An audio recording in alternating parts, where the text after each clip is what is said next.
Let me do a quick review as to what we've kind of covered, because we're just going to keep building on it. On week 1 of the series, we learned that it's not only possible, but it's actually God's will for us to be joyful. And there was a specific word after that, always, okay? Being joyful is easy. Like, yeah, I can have joy, but be joyful always is when it throws a wrench into the plans. Because how many of y'all have ever experienced joy inside? Like, you genuine joy. How many of y'all feel like you have genuine joy always? Like, it's kind of like, hey, So that's the question here. And we got that from 1 Thessalonians. We didn't just make that up. 1 Thessalonians 5:16-18 says, be joyful, and there's that word, always. It says, pray continually, give thanks in all circumstances, for this is whose will? God's will for you in Christ Jesus. God doesn't ask us to do anything that he doesn't help us do and that is impossible. All right, know that, okay? So we recognize that although this was God's plan for our lives, well, the other thing we realize is that it doesn't just happen automatically. Like, we can't just be like, all right, Jesus is my Lord, and that's good enough, and that's it. It'll all happen. No. There's actually a requirement, and that is that he functions as Lord. He's not just Lord by title, but he actually is someone that we go to and we follow and we listen to when we follow the plans and purposes that he has for our life. So the other thing we looked at is Philippians 1:6, where it says this: he who began a good work in you will carry it on to completion. And Paul was the one that wrote that, and we're like, oh man, that sounds so good. And he must have had a lot of joy. And then we realized that when he wrote it, we were kind of shocked to find out that he was in prison, he was chained up, and he was there on false accusations, and his life was actually on the line, when it was there. And it was like, how could he have joy in the midst of all that he's going through? How could he write something like that? And we realized this: he knew that his situation didn't determine his peace, his purpose, and his joy. And that's very important, because we know if you've lived here longer than 5 days, you're gonna have some non-peace days, right? Non-peace seasons. We're gonna go through some stuff in life. Life goes up, life goes down, life changes, but somehow we can still have peace, purpose, and joy in the midst of all of that. And that's how Paul knew that. He knew that the one who started to work in him wasn't gonna finish and quit. He was gonna keep going until it was finished. And we left here knowing that, like Paul, when things get hard for us, when we go through some of those difficult seasons, we don't need to give up. As a matter of fact, we can be confident that the one who made us, the same one that made Paul, is gonna continue to do the work in us and through us until it is complete and done. And that was week 1. Week 2, we kind of switched it up a little bit, and we said, we left with this truth. We said, you know what, we gotta stop looking at things from this perspective and start looking at things from an eternal perspective. We gotta change the way we view things. And we decided to stop listening to the lie that we were created to chase happiness. How many of y'all chase happiness? We've all do that, right? Even after we find Jesus and we start practicing the things we're learning, there's still seasons where we go back to it and we chase this next thing that is promised to us, that next relationship, that next item, and that thing is gonna make us happy. And the problem is, whenever we catch it, we lose it, because nothing ever satisfies for the long haul. Nothing ever completes us for the long haul, not the things of this world. So instead of choosing to chase after happiness, we said, you know what, I'm gonna choose to chase real joy. To have real joy that only comes from a constant God that doesn't change, from abiding in Jesus. And then the other thing we recognized that second week is to have an eternal perspective, you also gotta realize that he is the author of our lives when we give him the pen. I mean, we can be authors. We can write our own story. And I'm telling you, it'll make for an entertaining one, but you don't win at the end. You don't only not win at the end, you don't win in the middle and you don't win at the beginning. It's just a disaster from part to part to part. And if you ever watch a movie where it just keeps fumbling, the bad thing keeps happening and you're just like, come on, dude, the answer is right there. Well, it's the same thing with our lives. When we gave our life to Jesus, we decided to give him the pen and say, hey, you write the story of my life. You are the one that I'm gonna look to. In other words, we're saying, you know what? We're no longer gonna look at our life as a page in front of us. Instead, it's an entire book that Jesus is writing. We're gonna have an eternal perspective. And we said, when we do that, all of a sudden, the season we're in or the situation we find ourselves in loses its power over us. And all of a sudden, our emotions and the situation we find ourselves in no longer determines who we are, our purpose, our peace, our joy, all those things. And then we can have those things. And they can be constant. Let me tell you why we can have those things and can be constant. Because now our source isn't this world or something. Our source is a God that doesn't change. The Bible says he's the same yesterday, today, and forever, which means his love, his peace, his joy, who he is and who he says we are can be constant. That brings us to part 3. So let's build on those things, okay? Let me pray first. Lord, you are good. You are worthy. Your word is true. Would you help it to be clear to us today? Would you help us to understand your word today? Would you help us to apply your word to it? Would it change us? Change our DNA that ultimately we end up looking like you. In Jesus' name, everybody said, amen. So we've been talking about situations, we've been talking about like circumstances. How about if I went a little step further and I said that it's actually how you treat others that'll affect your personal joy? Hold on a second. How I treat somebody else will affect my own personal joy? That doesn't make a lot of sense, does it? But how about if I said something like, it's not about what happens to us, it's not your situation, it's not your circumstance, it's not your season you're in that matters, but what actually matters is how, in the midst of all those things, you treat others, you consider others, you see others. That your attitude and how we treat someone else will actually be the thing that determines if you get to live the JoyRIDE that's supposed to be your life with Jesus. What if I said that the most vital ingredient is your humility?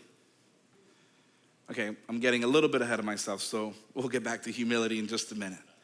Let me start with this. Let me ask a question or throw a thought out here. If we call ourselves disciples of Jesus, shouldn't we look like Jesus?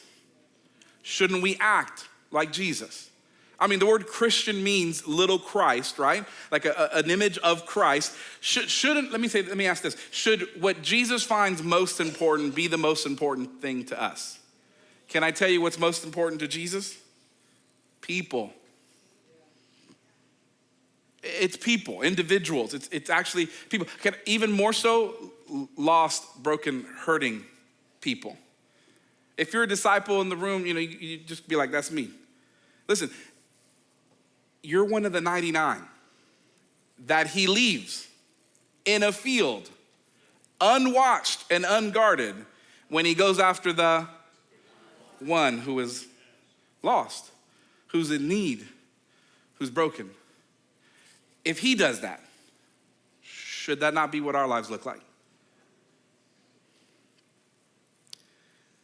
Listen to what he said. Listen to what Paul says in Philippians 2:4-7. He says, each of us, right, or each of you should look not only to your own interest, but also to the interest of others, right? Then he says, your attitude should be the same as that of Jesus. Okay, perfect. Okay, verse 6, who being in very nature God did not consider equality with God something to be grasped, but made himself nothing, taking the very nature of a servant, being made in human likeness. What this verse is telling us, what Paul is telling us is, listen, guys, we're supposed to be like Jesus. We're supposed to look like Jesus. We're supposed to act like Jesus. Jesus is God, the creator, who left heaven and came to earth. Why? Because he loved humanity so much, he was willing to humble himself to the point of even becoming man. Now, we might be like, yeah, he became man. Man is amazing, because some of us think we're amazing. But can I tell you, we're not? And compared to God, we are less than specks. And he was willing to travel that far and humble himself that much. Why? Because he cares about people. He cares about you and he cares about me. So here's what I want to do today. I want us to give ourselves a checkup today.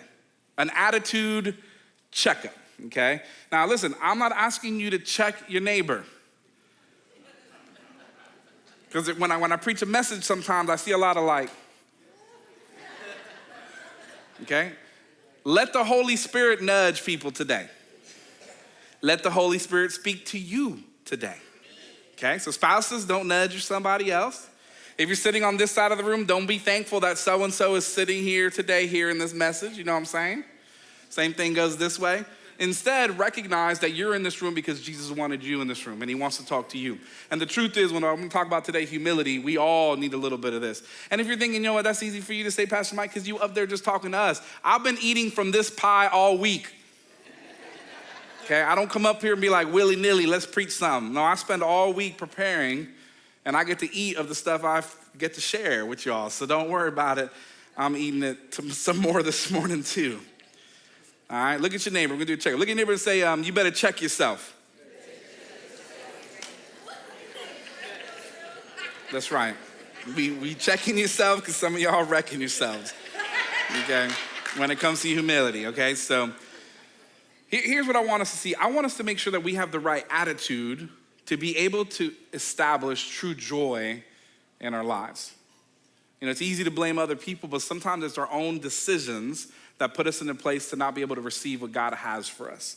And that's what we're checking for. We want to check ourselves to make sure, God, am I doing what I need to do so that you can do what you need to do in me and through me, so that I can live the life that you created me for.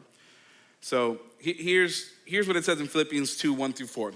This is Paul talking again. If you have any encouragement from being united with Christ. He's talking to disciples right here. He's talking about people that know Jesus. If you have any encouragement from being united with Christ, if any comfort from his love, if any fellowship with the Spirit, if any tenderness and compassion, then make my joy complete by being like-minded, having the same love, being one in spirit and purpose. And then he says this, verse 3, do nothing out of selfish ambition or vain conceit, but in humility, consider others better than yourself. Ooh, consider others better than yourself. Each of you should look not only to your own interest, but also to the interest of. So when it comes to the crucial attitude that we need to have for us to be able to develop true joy in our soul, in our lives, Paul says that the vital ingredient is humility. Everybody say humility. Now, what I love about Paul is that he doesn't just say, hey, y'all got to be humble and leave it at that. No, he tells us how to be humble. And this is what he says, verses 3-4. He says, then make my joy complete by being like-minded, having the same love, being one in spirit and purpose. And then he says, do nothing out of selfish ambition or vain conceit, but in humility, consider others. What's that word right there? He's not even telling you to treat other people as good as you treat yourself.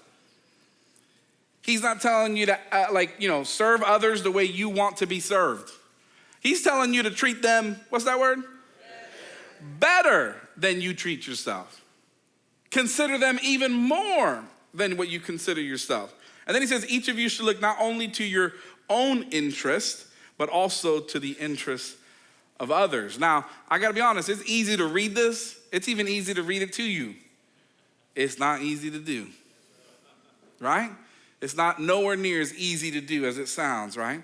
Can I tell you why? Because I've been wrestling with this. This was one of the questions, like, God, why is this such a difficult thing? Why is it something that I can work on for a while and be like, okay, I think I'm doing good. And then all of a sudden find myself in the next season of life going, I need to, again, stop thinking about myself and think about others. Why this? I'm gonna tell you why, because we're born selfish.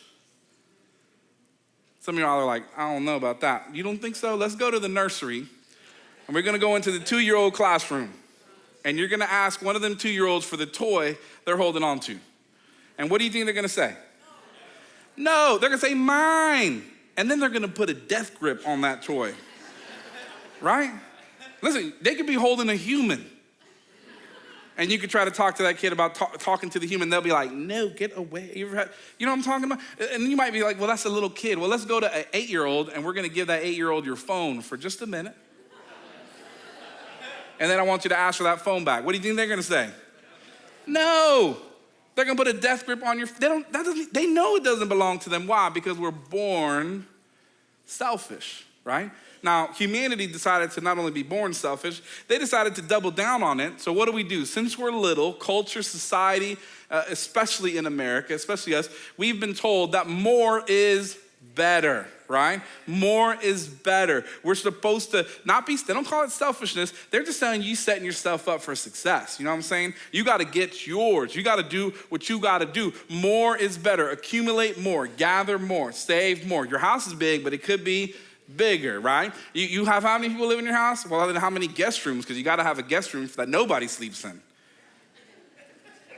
What? But we think that's normal, right? Like we think like, why? Because we've been told more is better, right? How many people drive in your car? 2, 3, but you need a bigger car, faster car. You need a better phone. Why? Because the last one could only make calls and text people and communicate with others. You need a new one that calls people and texts people and communicate with others. Because it's just more. It has more gadgets, more buttons, more whatever. More is better. Here's the problem with more is better. It doesn't actually line up with God's word at all. Nowhere does it line up with God's word. God's word says you want your joy to be complete? Well, stop looking for more for yourself and instead start caring about others. Start considering the people around you. In other words, your joy will never come from getting more than those around you. That's what this culture will tell you. That's what this world will tell you. As a matter of fact, according to the Bible, your joy will be complete when, and this is important, when we start putting someone else's needs in front of our own. And why isn't my joy complete? Why does it seem fleeting? Listen, guys, joy isn't happiness. Joy should come and stay, grow roots. I know this isn't easy, right? The truth is, most of the time, we're not thinking about others. If we want to be really truthful, we're not only not thinking about others, we're thinking about ourselves. Most of us think, I want it now. It's like that weird commercial about check cashing or whatever it is, right? I want what I want and I want it now, right? The whole idea of considering others better than ourselves actually feels almost unnatural. And when we do a good job, let me say it this way, even when I do a good job of being humble, when I go through a season and I recognize like, man, I'm being humble.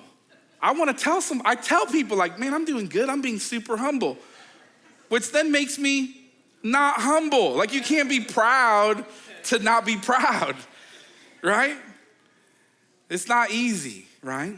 Being humble is hard. And can I tell you this? Without Jesus, it's impossible. Without Jesus and recognizing who he is, it's impossible to be humble. So let's put some practical legs on this, because like Paul, I don't want us to talk about being humble. I want us to actually be able to apply it in some ways. So what does it look like? What does it look like to consider others better than ourselves? All right? How about we start with letting others go first? Go before us. Okay, not only first, but the first thing that comes to mind, letting them go before us, considering them before us. Well, when? When are you talking about, Pastor Michael? How about everywhere and every time? I told you it's gonna be hard, right? What if when the question comes, you or them, we just choose them? What if our natural default is always them? I mean, there's one more cookie left. Who gets it? You or them? Them. Some of y'all have a hard time with that. That's the easiest one I'm gonna give you. Some of you are like, what kind of cookie is it? Is it still warm? Can I smell it? Right? Like, no. That's the easiest one, man. How about we start keeping our word?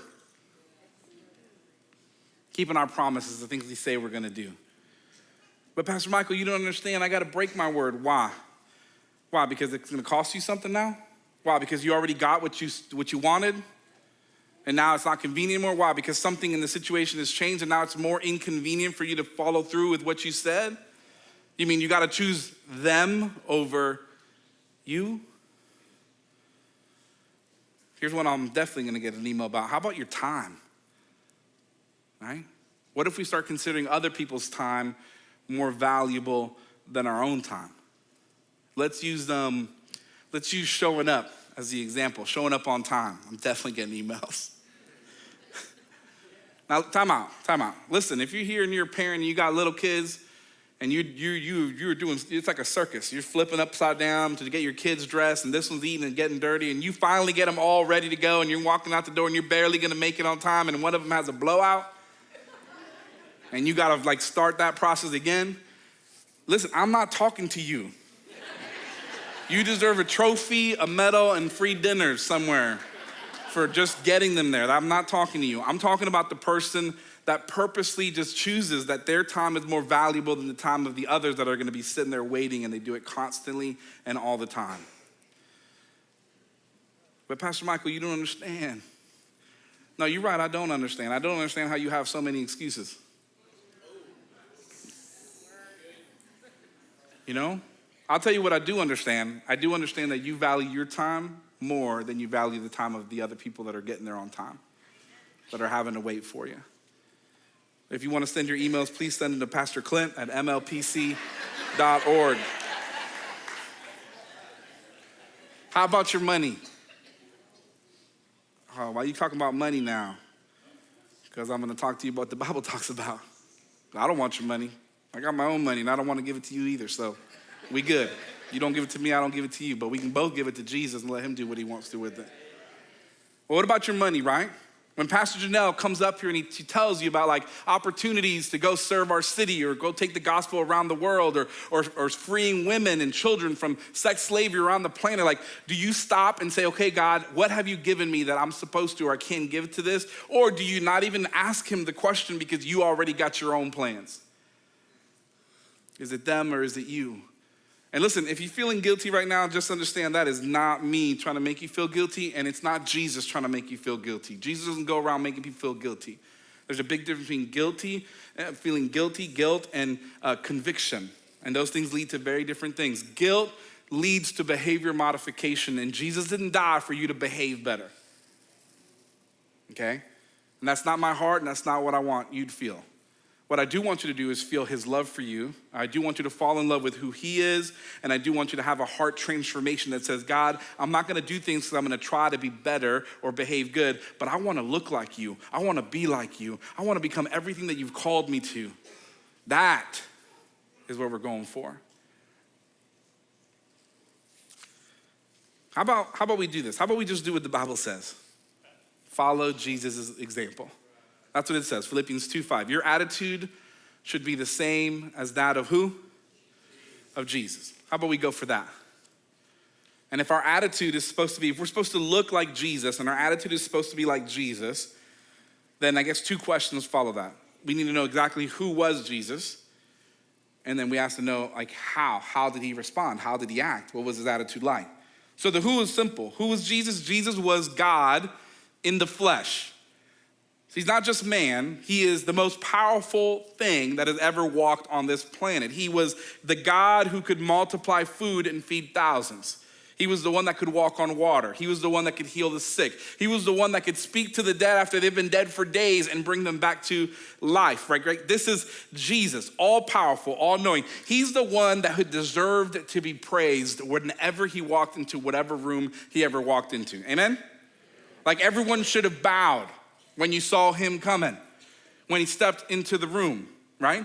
That he should have demanded it. He should have commanded it. His disciples should have walked around going like, everybody needs to bow because this guy is he is God. But listen, Jesus gets here and he doesn't have people praise him. He doesn't expect people to bow to him. Instead, when he walks into the room, he becomes a servant to them.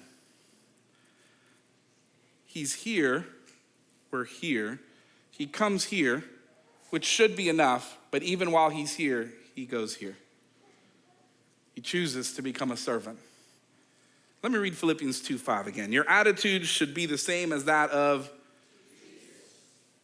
that puts himself here. Listen to what he tells his disciples.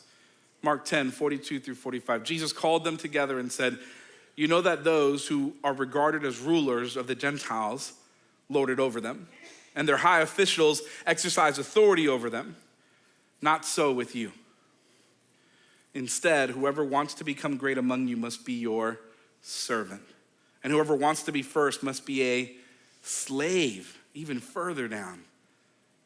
For even the Son of Man did not come to be served, but to serve and to give his life as a ransom for many. See, Jesus never said it was going to be easy. What he said is that he's going to be with us.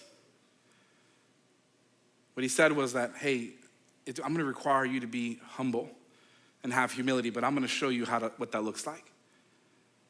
And then I'm going to live in you and with you, and if you allow me to, I'll empower you and help you become everything that I'm calling you to be.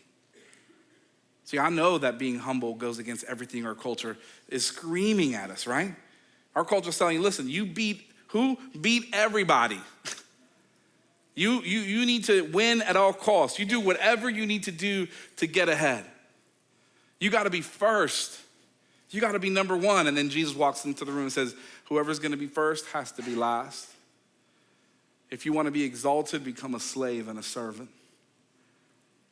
Jesus walks into the room and says, listen, if anybody needs to have servants, it'd be me. But guess what? I didn't come to be served, but to serve and give my life. Right? I did not come to be served. Think about that. Jesus, but to serve and give my life. See, Jesus didn't only talk about humility. He was a walking billboard. His whole life, every room he walked into, he shows it over and over and over. He lived humility before us as an example of how we should live. Now, I'm going to bring this all together by giving you a description of what I think is one of the most humble moments in human history. Might be the most humbling moment in all of human history. So would you just bow your heads and close your eyes? I just want you to imagine this for just a minute. I want you to imagine a room, and in the corner, there's a wash basin, and it just sits on the floor untouched. There's a towel, and it also lies on the floor unused. The servant's wrap hangs on the wall unworn, and each disciple sees these things. All the disciples know their purpose, but no one moves except Jesus. As they bicker and talk, he stands up quietly and he doesn't speak. He slowly removes his robe and he takes the servant's wrap off the wall. Jesus takes the pitcher and he pours water into the basin. He moves across the room. Finally, he kneels before one of them with the basin and towel, and he begins to wash their dirty feet. The towel that covers his waist is also the towel that dries their feet. And one by one, the dirt on their feet becomes the dirt that he's wearing that's wrapped around him. It's not right. I mean, isn't it enough that he's going to be bruised and broken for them? That his hands are going to be pierced on the cross in the morning? Must they also scrub their filth tonight? Here's my question to you this morning. Can you see him? Right now in your mind, can you see Jesus, the humble servant, kneeling before his disciples? You can open your eyes. It's an incredible scene. The creator of the universe kneeling and washing the feet of his creation. And I have to be honest, when I think of this scene, when I think about Jesus, I don't get goosebumps. I get kind of frustrated and a little upset. I get upset because I think about what's about to happen right after this, what's about to happen throughout the next day and by the next night. You know, the crucifixion is coming. There's so many things that are about to happen, and then I start thinking about the ones he is washing the feet of. And it frustrates me. I mean, do they really deserve to have their feet washed by Jesus? Do we? I want to run into that room and be like, Jesus, nah, man, don't do that. None of them deserve you to wash their feet. Do you know what they're about to do, Jesus? Because you're about to leave here and go pray in the garden, and you're going to pray so hard that your sweat's going to become blood. And all you're going to ask them to do is to stay up with you and pray. And you know what them jokers are going to do? They're just going to fall asleep on you, Jesus. They ain't going to do it. You're going to have to wake them up, and they're going to fall asleep over and over. And after that, soldiers are going to come, and they're going to arrest you. And they ain't going to stand there with you. They're going to run away scared. Look around the table, Jesus. Those 12 out of the 12 that are there, man, how many of them are going to stand with you in Pilate's court?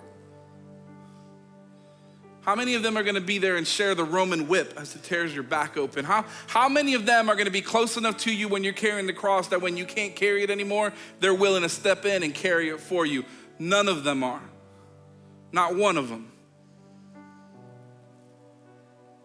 I wanna tell Jesus, don't wash their feet, make them wash yours. Make them wash yours. Anybody else feel like that's what should be said? And then I thought to myself, maybe it's just simply that I don't want to see my king look like a servant. I mean, can you see him? Kneeling, dirty feet in his hands, hair hanging around his face. Is it that I don't want to see him washing feet, or maybe it's just simply that I don't want to consider to have to do the same?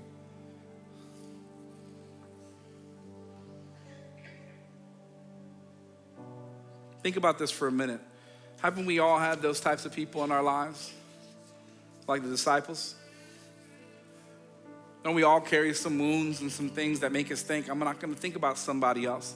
I'm gonna think about myself because other people have hurt me. Because people wound you. People that have broken promises to us like the disciples did Jesus. So-called friends that were there, but then they weren't there when we really needed them, right? Jesus was left alone at the cross. Maybe you feel like you've been left alone with your illness. Maybe you feel like you've been left alone with the season you find yourself in. Maybe you feel like you've been left alone with all the bills that keep piling up and it just feels like they're just getting too heavy.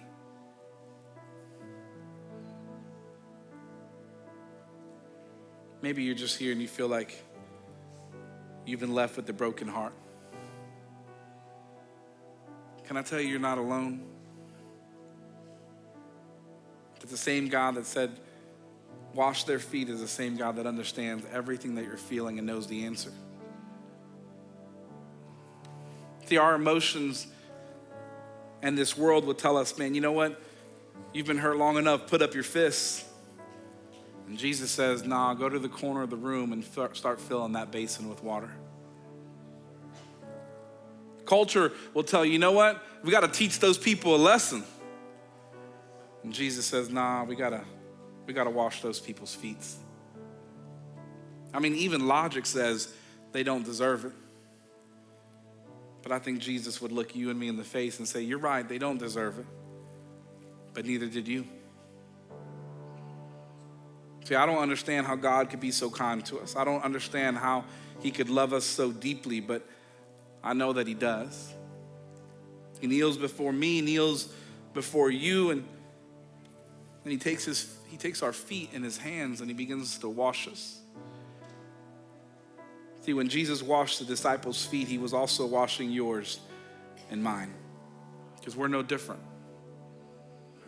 See, we can think of those that have let us down, but we're all on somebody's list. And all of us are on his.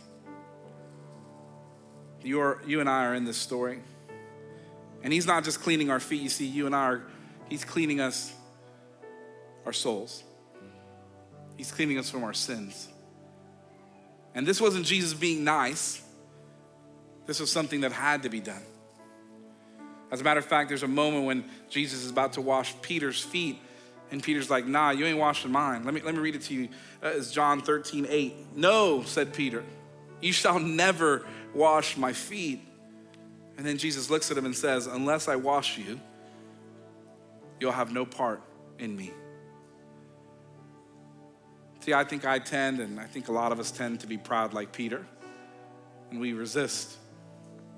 We say things like, God, I'm not that dirty. Just spend a couple drops and I'm good to go. But the truth is that that's not true. 1 John 1:8 tells us if we say we have no sin, then all we're doing is fooling ourselves, and the truth is not in us. Let me close with that one more time.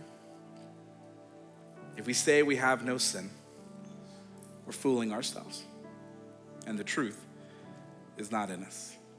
Bow your heads, close your eyes. We'll never be clean until we admit that we're dirty. We'll never be pure until we confess, God, we're filthy.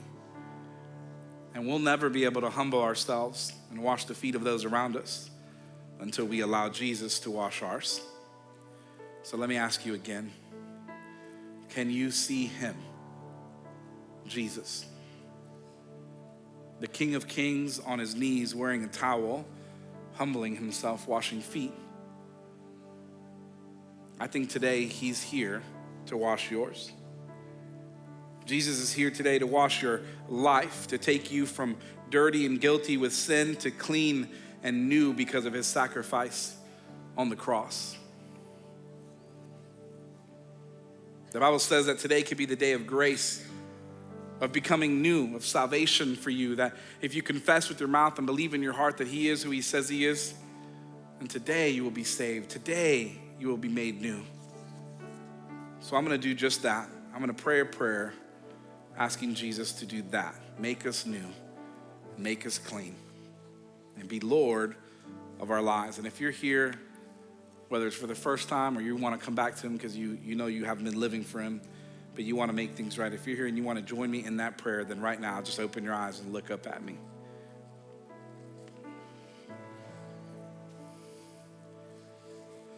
Don't worry if nobody else is even looking at me. It's just between you and God, and maybe his whole service was just for you for this moment. But if you do have your eyes open, I'm going to scan the room. I can't see well because of these lights. Could you just kind of grab my attention so I know who I'm praying with? As I look in your area, just say, that's me. I see you and you and you. Yep, all three of you. I see all three of you up there. I see you in the back, bro. Yeah. It's awesome. I see you, girly. I see all three of you guys there, 4 or 5 of you guys. Yeah, I see you right there. Jesus loves you. I see you up there, bro. Yeah. And I see you, girly, yeah, up there as well. I see you over there. I'm going to scan the room one more time. Just, if I didn't see you, just say, hey, that's me. I see you right there, all 3 of you guys, yeah. I see you back there. I'm going to pray this prayer, and I'm going to ask you to repeat it. When I say amen, don't open your eyes. I'm going to tell you, I'm going to do something else. But if you did raise your hand and you believe this, and you want to confess this with your mouth and believe in your heart, say something like this. Say, Jesus, thank you for seeing me in my brokenness. Thank you for choosing me even as I'm dirty. Lord, I recognize that I am sinful and that I need to be cleansed, and that you're the only one to do that. You can do that because you died on a cross and you paid a price for my sin. Lord, I am yours. I am sorry, but I want to be who you created me to be. I want to live for you. Fill me with your Holy Spirit. Even right now, Lord, as I pray this prayer, Lord, make me new. I'm not going to let this world tell me who I am. I'm not going to put my faith in others around me. And I'm not just going to put it in my own strength and try harder. Instead, Lord, I give you my life. I put you on the throne of my heart, and I call you Lord. In Jesus' name, amen. Now keep your eyes closed. I want to talk to all the disciples in the room, and if you raised your hand, you are part of this group as well now. But so many of us in this room call ourselves disciples. We call ourselves Christians, followers of Jesus. And my question is this: if that's true, shouldn't we look like him? Let me ask you a different question. Where's your towel? When's the last time you washed someone's feet?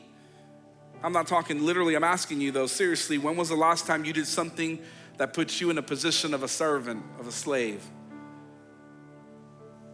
Where you were sacrificing your time, your effort, your energy, your money, whatever it is, you were just saying them over yourself. Listen to what Jesus says to his disciples when he finishes washing their feet. He looks at them and he says this: He puts on his clothes, he returns to his place, and he says, do you understand what I have done for you? You call me teacher and Lord, and rightly so, for that is what I am. Now that I, your Lord and teacher, have washed your feet, you also should wash one another's feet. I have set you an example that you should do as I have done for you. And I tell you the truth, no servant is greater than his master, and no messenger greater than the one who sent him.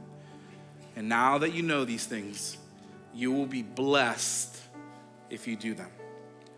And I don't know about you, but I want to be blessed. I want to be like Jesus. I want to live like Jesus, look like Jesus. And if you're here and you would commit to saying, today I choose to live a life of humility. Today I commit between me and the Lord that I will consider others before I consider myself. If that's you, then I want you to stand up on a count of three as a way of saying, God, that's me. I choose to live the life you created me for. 1, 2, 3.